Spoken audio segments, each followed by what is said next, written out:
67 तीर्थ थे और 19 कूप भी थे, जिनको एक शरारत के तहत एक निश्चित समय के अंदर समाप्त कर दिया गया। 68 तीर्थों में से 54 तीर्थों को ढूंढना ये तो हमारी विरासत का हिस्सा है और हमने तो वही किया है। और चच्चू से ज्यादा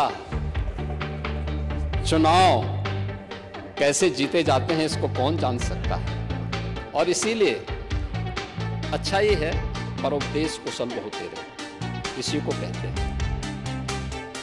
ये दूसरों को उपदेश देते हैं आप लोग, लेकिन स्वयं उसको आचरण में उतारे होते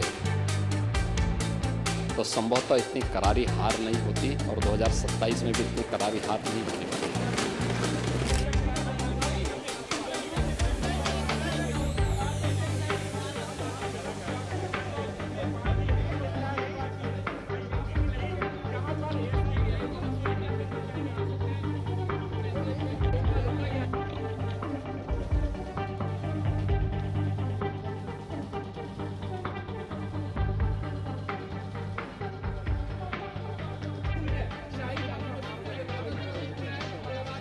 26 फरवरी को संभल में 56 वर्षों के बाद शिव मंदिर में जलाभिषेक का कार्यक्रम भी हो रहा था।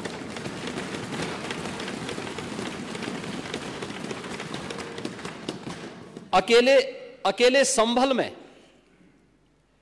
67 तीर्थ थे और 19 कूप भी थे, जिनको एक शरारत के तहत एक निश्चित समय के अंदर समाप्त कर दिया गया। और जिनमें से 68 तीर्थों में से 54 तीर्थों को ढूंढना ये तो हमारी विरासत का हिस्सा है और हमने तो वही किया है। हमने तो वही कहा है कि जो हमारा है वो हमें मिल जाना चाहिए।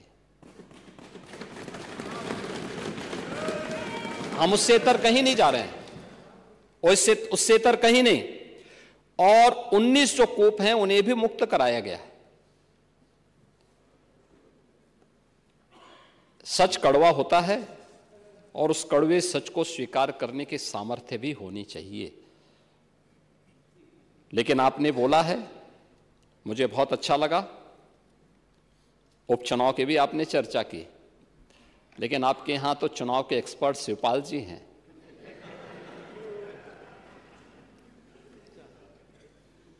और चच्चू से ज्यादा चुनाव कैसे जीते जाते हैं इसको कौन जान सकता है। ये तो हम लोगों ने भी देखा है, बहुत नजदीक से महसूस किया है। और इसीलिए अच्छा ये है परोपदेश कुशल बहुतेरे रहे, इसी को कहते हैं। ये दूसरों को उपदेश देते हैं आप लोग, लेकिन स्वयं उसको आचरण में उतारे होते तो संभवतः इतनी करारी हार नहीं होती और 2027 में भी इतनी करारी हार नहीं होने वाली।